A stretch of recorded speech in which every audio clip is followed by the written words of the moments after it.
VDM, the Rattle King. I beg, guy, forgive Nedu Wazobia. Forgive him. Myself, God.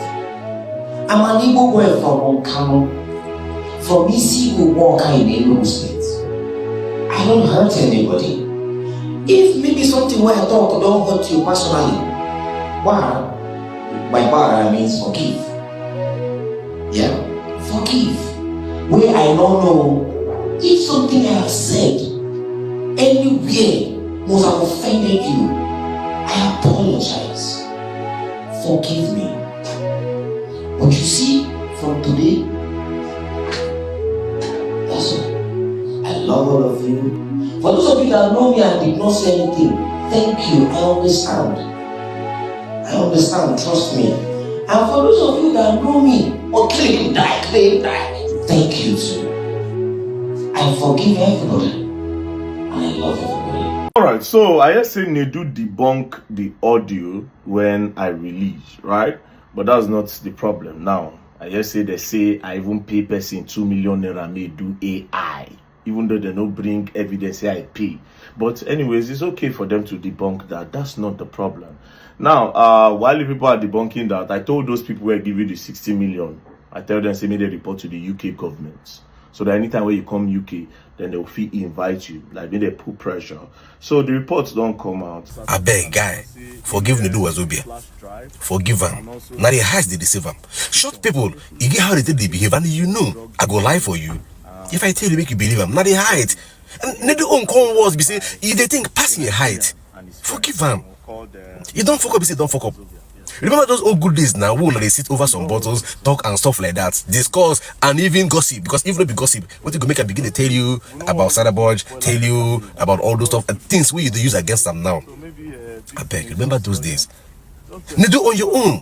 May you call VDM. If you fuck up, admit your fuck up. Call VDM, talk to VDM. I beg, make you stop here. Make you stop here. Nedu, the things where you don't work for many years, you don't use D1 will not be anybody for this life. You use D1, they spoil your career. You use D1, they fall your hand. You use D1, they scatter your own legacy. You use D1, they spoil what you don't suffer for many years. Nedu, you fuck up. Admit your fuck up. Call VDM. For that podcast, you say VDM na your man, you're your own man. If true VDM na your own man, why you no go call him apologize to him? Why do you call VDM say VDM I beg? Nah, fuck up. I mess up. No be waiting. I think say if I mention your name, then you go fit come my podcast, can't defend yourself. But I fuck up. Admit your fuck up. So let me quickly play the VN from the lady. Now they sent us a list of things that they were going to do regarding the promotion. They said they were going to do 10 LED billboards. They were going to be on radio, on newspaper, on blogs, on some TV stations. They just listed so many things, right? Which, aside from the gala event, that particular, all the things that they said they were going to do was about, give or take, about nearly £20,000. Nearly. It's not up to that. I think it's either 20,000 or nearly, right? We paid it in Naira then. Luckily for us at that time, I don't know how to put it. Luckily or unluckily, at that time, the conversion rate was about 1,100 and something, or 1,002, because we paid them over the course of a week. We had to change the funds, and when we paid them the first 40 million naira, which was I think about which was nearly 40,000 pounds then, but it was not up to 40. I think maybe like 35 or something thousand pounds. We told them that, can't they use this as the first thing? Because the total amount they gave to us was about 85 million naira. We now told them that we've paid you 40, which is nearly half.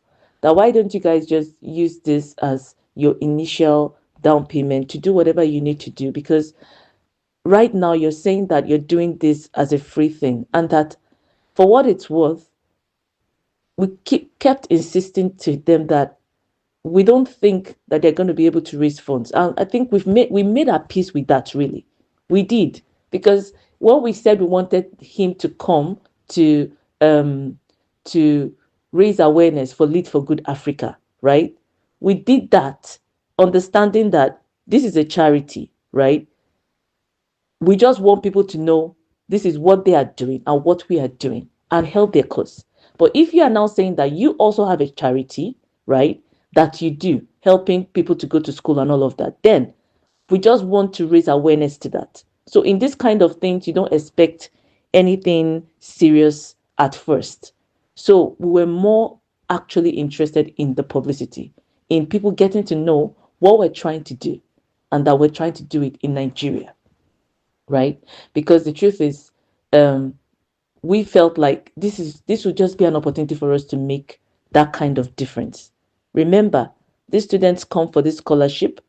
Either he raises funds for that scholarship or not, we will still be obligated to ensure that those students that he raised that awareness for, who came to his platform, will be able to take courses. It's very important to understand that distinction, because when we're trying to explain this to some people, they kept saying that he wanted to raise funds, right? And he could not raise it. Is that why we're upset? And we said, no, that's not why we're upset. We're upset because we knew we couldn't raise funds, not through the method he was trying to go about, but we were banking on the publicity. He told us he was going to get other people like him to promote this initiative. He did not do such a thing. Whatever he did was very, very, very, very lackluster, right? He just did it like, I'm not sure any of the people that even promoted this thing was paid anything, but he collected money for each one of those people he said he was going to get. He said he was going to get about 10 or 20 people, and we paid for each one of them. I think we paid,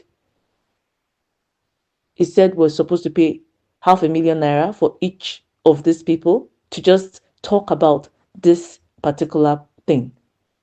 But I don't think he paid anybody anything, right? He said he was going to do billboards, nothing of the sort.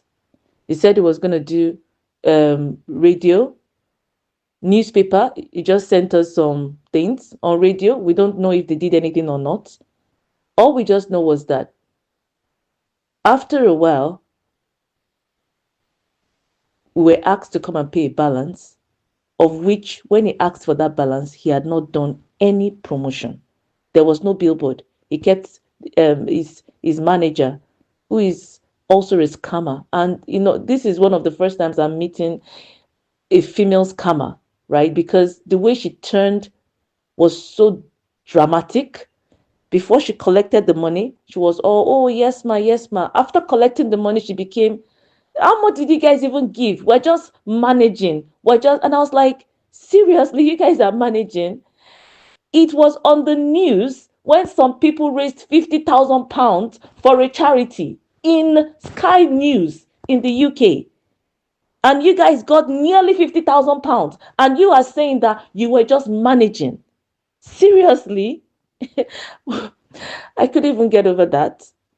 It was just like a film trick, honestly.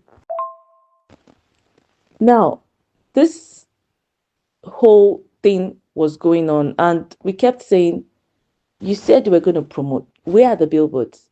Where are the newspaper ads? Where are the radio ads? Where are the blog posts? Nothing. Where are your celebrity posts that you said were going to be on Instagram? Nothing. And he kept saying they were working on it. Oh, we're just begging people to do it. Why are you begging people? I said, we had given Nedu this money before we saw the comedy he does. Because honestly, I don't know him. I actually don't know a lot of celebrities, which I think was to our detriment, because we didn't know.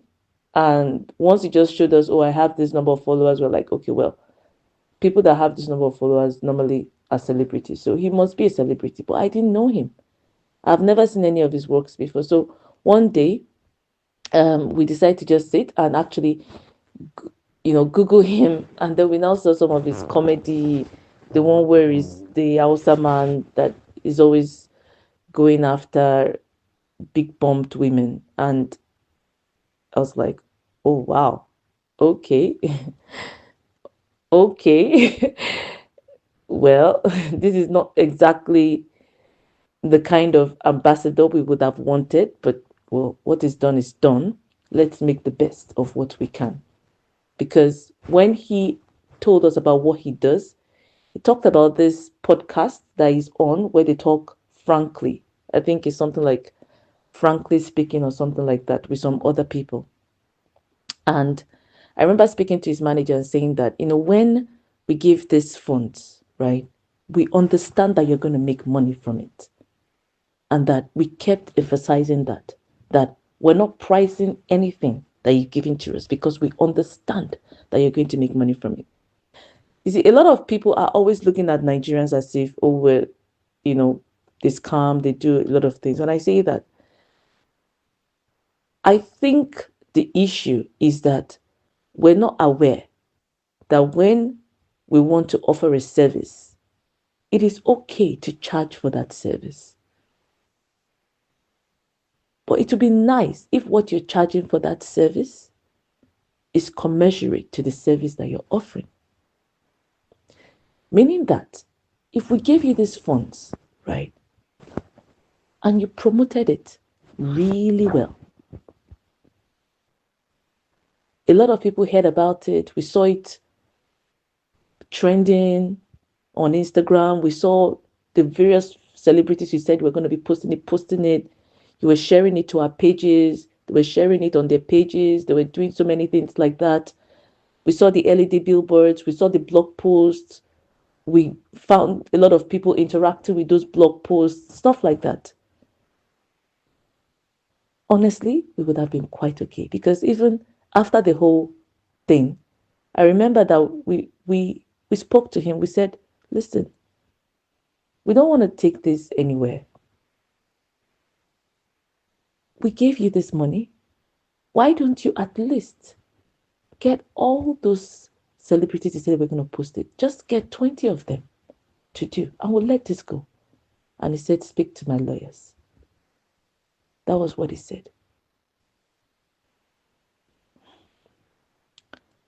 Sometimes, I understand why some people are very upset with us as a nation. Sometimes I understand why they are unable to separate the good from the bad. Because when the bad do their bad, they do it with so much heartlessness that you don't even know how to relate with it. And that's exactly what Nedu and Sarah, his manager, did. I think Nedu should just call VDM and talk to him like a man. Guy, I beg, no vex. I know say I fuck up, but I beg, rest for this matter. Just let it go. Because the way this matter is going, it is of a huge disadvantage to Nedu Wazobia. Honestly speaking, VDM don't start something and he know they rest. He know they rest until he see good reason. You understand? This guy there, now don't find out. Try to bring him down. Now he's dragging you. This one don't pass dragging. He can't be like say everybody just there against you. Nedu might not be able to travel to South Africa again. He might not be able to travel to the UK because a complaint has been filed against him in the police station. So if you are coming into their country now, they might invite you for investigation, probably ban you from coming into their country if that matter is not properly cleared. Probably other countries too. I beg, because in his voice notes, he mentioned Morocco, he mentioned Turkey, he mentioned different countries. Please, call VDM. I beg, I know say I fuck up, no worry. Anybody where they owe money or something, I will sort it out. Guy, drop this matter, I beg, make we rest. But men will not get pride. That is the problem. Is he going to call him? You guys were once parties, at least will not talk to an extent. Call him, he will pick your call. Even though say go record the call, post and say you apologize to him. He no mean. Because at this point, you have a lot to lose. VDM has nothing to lose. He like court where. I beg, I'm beginning to feel sorry for Nedu.